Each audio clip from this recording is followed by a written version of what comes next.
What is up, ladies and gentlemen? It's your boy Goldie, and I wanted to talk to you today about some basics about mechanics with Overwatch. So think of this as a basic. I'm new to FPS, this is my first time playing this game, I want to know how to get good. Well, let me show you.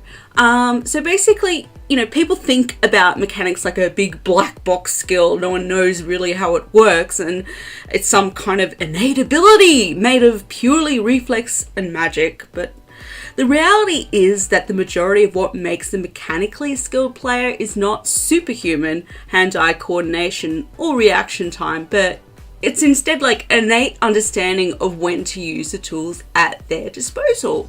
So most top level players don't think at all about all the little things that go into good mechanics. I mean, after years of practice, most of these concepts are just so automatic, almost to the level where they're unconscious decisions for the player.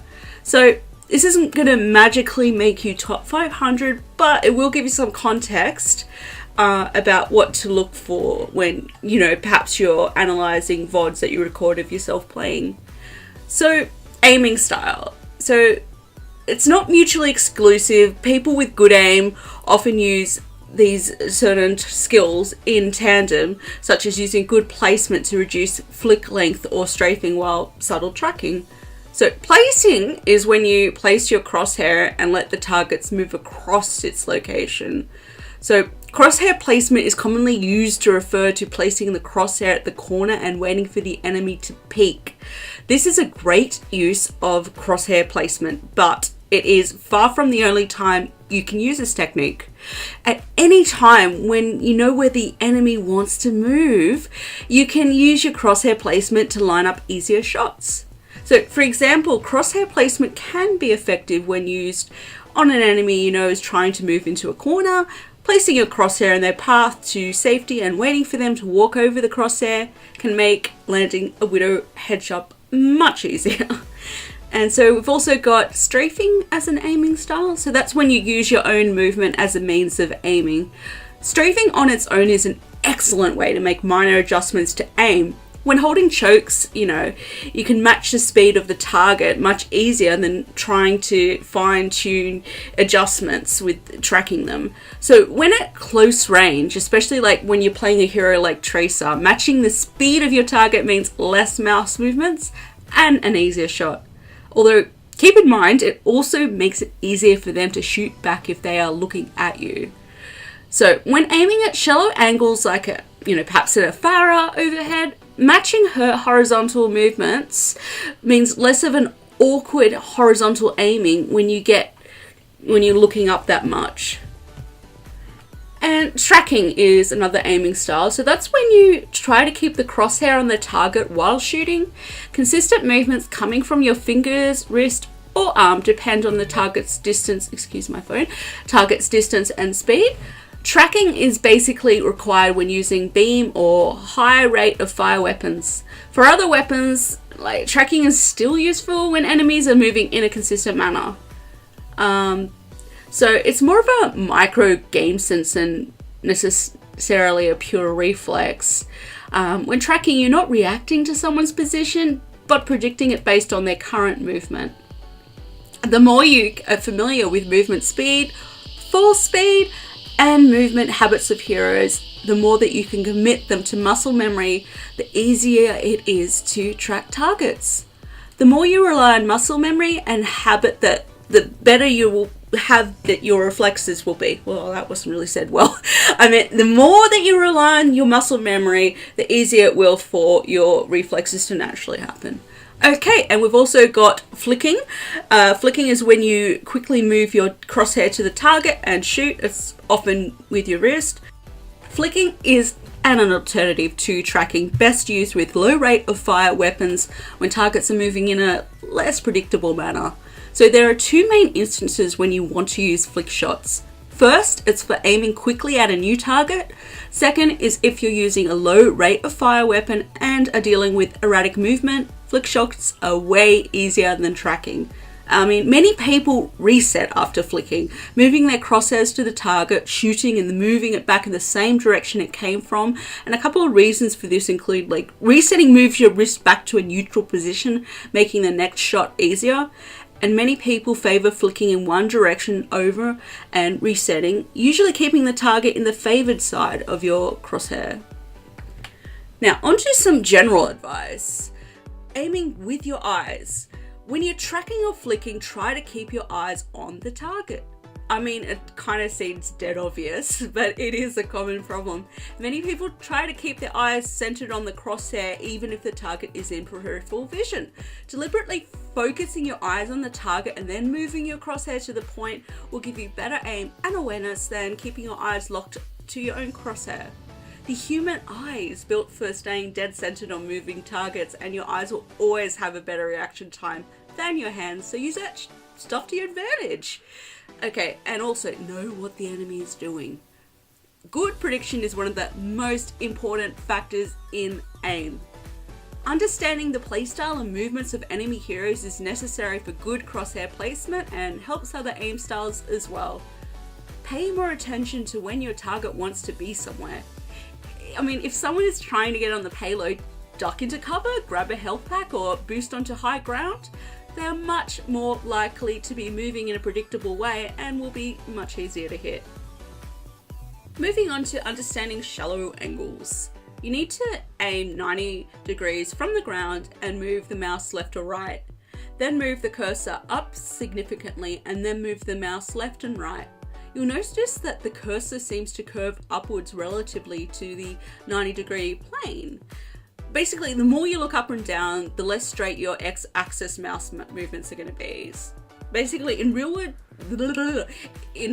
world terms, this means flicking long distance when looking up and down is a pain. So just try to avoid it. Try to just do short flicks and or match the target speed with minimized mouse movements. Tracking usually isn't as bad as flicking, but correcting for the curve can mess with muscle memory a little. Okay, and another tip is aiming at people's knees when and versing that against firing spam. So it's an obvious suggestion for AoE projectile, but it also applies to hit scan. Most characters' hitboxes are slight triangles. It makes it easier for them to hit when shooting at the lower part of the hitbox.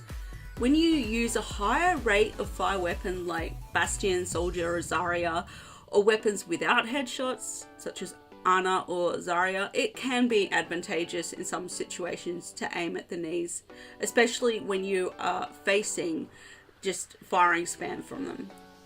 I generally don't find this technique very useful when using heroes major spreads such as Tracer or Reaper, or when I'm using a low rate of fire weapons such as McCree and Widow.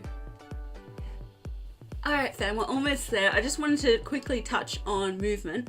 So jumping is something that people do way too much in Overwatch. In general, jumping makes you easier to hit with hit scan weapons. I mean, jumping can be useful in some cases, such as avoiding and reducing splash damage when fighting a Pharah, or maintaining speed when scoping as Widow or Ana, and best used with faster corner peeks. Another invaluable tool is crouching. It's an excellent way to change your head's height and makes headshots very difficult. Throwing a couple of crouches into your firing spam when fighting Widowmaker or McCree can be very effective. But be careful not to crouch for too long. The significantly movement slow is a major price to pay for the slight hitbox change and can make your firing spam easier to track if done too much. Personally, I avoid crouching much against targets that don't favour headshots. Crouching also reduces the walking sound that can be very important for flanking. You can walk a little faster by spamming crouch instead of holding it up to keep the full footstep sound from playing. And stutter stepping. Generally speaking, it's best not to be moving in the same direction for much more than half a second against strong players with decent ping.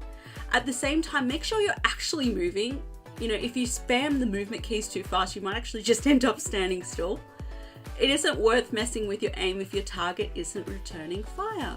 So if you're trying to one clip someone as Tracer, you're far better off using strafe to aim than dodging with movement spam. And just closing off with general advice. Do not run straight for cover. Often when trying to retreat behind cover, people will run straight for safety. This is extremely easy for experienced players to predict. Stutter stepping, breaking line of sight, and using your movement abilities to change your escape path can make the difference between life and death. Another great tip is to abuse the turn speed, so people can't turn, acquire the target and shoot instantly. Usually you can expect at least 300 milliseconds before even the best players can fully react to you being behind them. I mean, this can be used to dodge quite effectively on heroes such as Tracer and Genji. Another great tip is to abuse the rate of fire speed. Most players by default will try to shoot their weapons at the max rate of their fire. For low rate of fire weapons such as Roadhog, Widow, Hanzo and such, timing changes in your movement with your enemy's rate of fire can be pretty good. Now this is an insanely infuriating defense thing that I've seen people play in the games. It's when they hold up. So it's holding still every now and then while can throw really good players off. People get very used to constantly predicting movement. Introducing a little choppiness to your dodging and your movement span can really screw around with someone's head and make them a bit confused and off center and give you the advantage. And lastly, you can't dodge everything. When trying to duel an enemy, you need to remember that there are other players. Even if you have the best stutter stepping in the world, it is only one axis.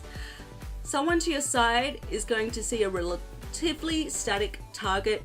It comes down to the good use of line of sight, friendly heroes, and movement abilities to avoid dying to damage you can't reasonably dodge. This essentially is the line of where good movement stops and good positioning begins. And that is that. I hope you guys get some good use out of this guide. If it did help you, please go ahead and like the video. And if you want to see more from myself, Goldie, please go ahead and subscribe to my channel. It is free, and click the little notification bell so you can be informed when I update. I would love it if you left a comment down below letting me know any tips I may have missed in this video, because I know there's a lot of them and I'd love to hear them and add them to my video in the future. An updated, revised version perhaps with your input, that would be very helpful. In any event, I think I'm going to leave it here. Hope you had a really great weekend, by the way. It went by too fast. Why does it always go by too fast? Anywho, I love you. It's been so hot in Australia. I spent the weekend in the pool literally just floating. It has been a good life, my friends. It's been a good life so far. Okay, I'll see you in the next video. Take care, guys. Goldie out. Bye!